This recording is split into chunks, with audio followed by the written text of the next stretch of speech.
Hey buddy, watch this. Hello, Regis Kilbin is the name, and Hearthstone is the game. And welcome to the Advice Arena, where I give you advice on how to play Arena. This is my Nightmare Mage run.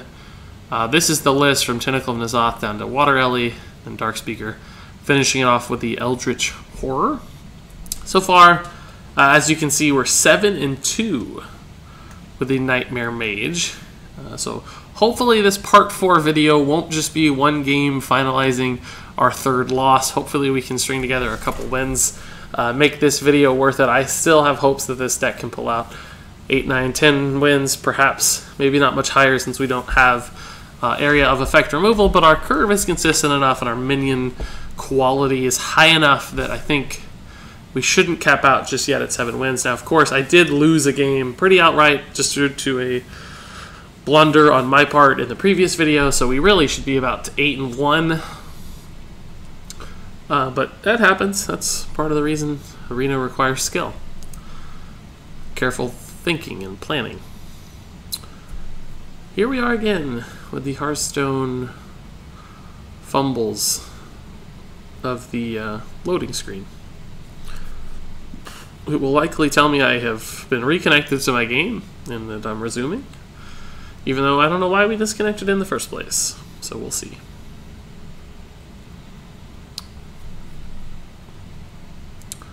I like this deck. It's a lot of fun. I like decks that are smooth curves.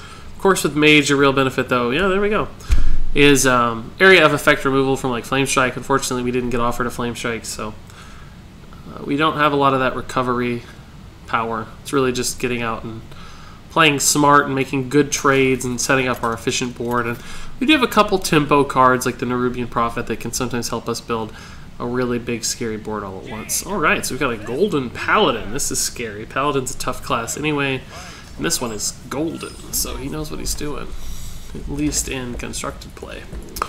So we'll toss back the Tigers. The Puddle Stomper Emperor Cobra is fine. I don't love the Cobra on 3, but I do want to make sure that I have a play. So it's a decent one. Hopefully we draw into another option by then. I'd prefer to save this for the late game when it can present some dilemmas essentially for the Paladin. No need to do anything fancy. We'll probably Puddle Stomper. We might coin out the Shredder and play the Cult Master to follow, depending on how the board state looks then. That way we can save that Cobra like I was talking about. Cobra also dies really easily to True Silver Champion. So that's kind of scary. We're going to do this in the hopes that it kills this thing. It almost certainly will. Alright, perfect. Even trade on health, and we got what we wanted. I was going to play the Puddle Stomper, but since this had a potential advantage... Oh, really? Man, it's a good play. We will coin out the Shredder. The 3-drop was probably fine there, but the Shredder's good because it denies this guy even better and potentially trades up without wasting this resource. Wow, good card actually. We hope we get a 3-attack minion here. We don't. Probably means we have to ping trade. Play the Puddle Stomper or the Toad actually. Yeah, I was gonna play the Cult Master trade, but since that doesn't trade, we'll just play the Toad and trade. That thing's actually too big to keep around. We have a good turn 5. We're ahead on board. Hopefully he plays a 3 and a hero power here. Would really help us out. If he plays a good 5-drop, we can't really trade. So we'll probably have to go face with the Toad, play the Tiger. Alright, that's actually... it's not too bad. Like I said, he's going to have a 2-drop though, instead of a hero power, it looks like. Oh, that's good. It's really, really good. Yeah, this is still the best play. It does contest the board alright. This card's good. I like it a lot. That's sort of annoying. Where is our Flame Strike? See, we couldn't play it yet, but man, would it feel good. Alright, I guess we just play on curve here. It's not beautiful, but it's what we've got. We'll go ahead and kill one of these. This dies to his weapon, unfortunately, but there's not much I can do about that. He'll trade here and here. We'll have a ping. But our next turn looks... oh, that's really nasty. I don't think we're going to win. Oh my gosh, how good would Flame Strike be right now? Like, how good would Flame Strike be? Even our Acidic Swamp Ooze would have been good. We can't kill either of those. We just don't have a way to kill either of those. Ugh, this is real bad. Real bad.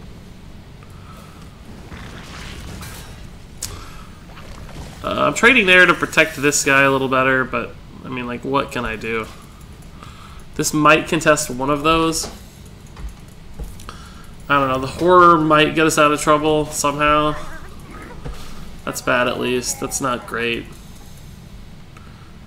As it stands right now, he can't kill this, but he probably just has, like, the True Silver and we lose. Or that, too. Divine Shields deny that effect, so that was, like, the dream come true. Where was this a while ago? He has 9, 10, 12, 13, 14 attack on board. His hero power is getting worse because it actually fills the board and doesn't spawn Murlocs, which means he's not going to get like the Murloc War Leader. Oh my gosh, that's brutal. No, that's so brutal. Everything I just said is now inaccurate. He might get lethal here, depending on what he spawns. This is what I'm talking about when you get to these high-end games. Essentially, the Flame Strike right now, how good would it be? I could Flame Strike Swamp Ooze and be right back in the game. But as it stands right now, obviously, we lose the game.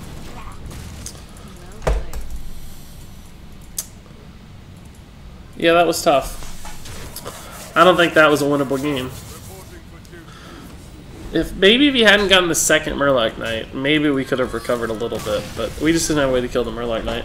Fireball would have been good, Frostbolt Ping. We would have basically sacrificed everything that we had in order to kill that Murloc Knight, but the fact that he got 2 and we don't have the Flame Strike, even the Blizzard, just makes it impossible for us to recover. So unfortunately, part 4 was exactly what I feared, a one-game video. But that's alright, that's bound to happen from time to time. I'm still relatively satisfied with this run. I'm a little mad at myself. Our first loss really probably shouldn't have happened. So we could be going still. But still 7 and 3 runs, just fine. It's a magical marker where we're guaranteed to get our gold back. So Scaled Nightmare. Nightmare actually was a pretty good card and a fitting namesake for the deck. It did win us a couple of games. So let's see what we get out of our arena.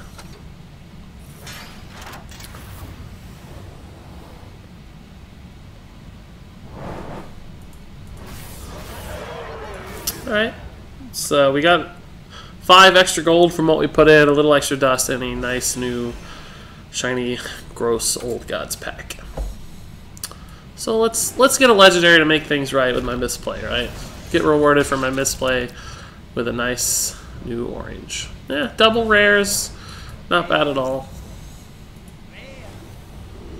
Alright, cool. Murloc, I don't know if I have that card. See how much dust we got out of that set. 55 dust. Not too bad at all. So in total, 80 dust and 155 gold. You certainly can't complain about that. So that'll wrap it up for part 4 of the Nightmare Mage. Thanks for joining me. Hopefully you learned a little bit about playing Mage in Arena. And until next time with a brand new run, game on.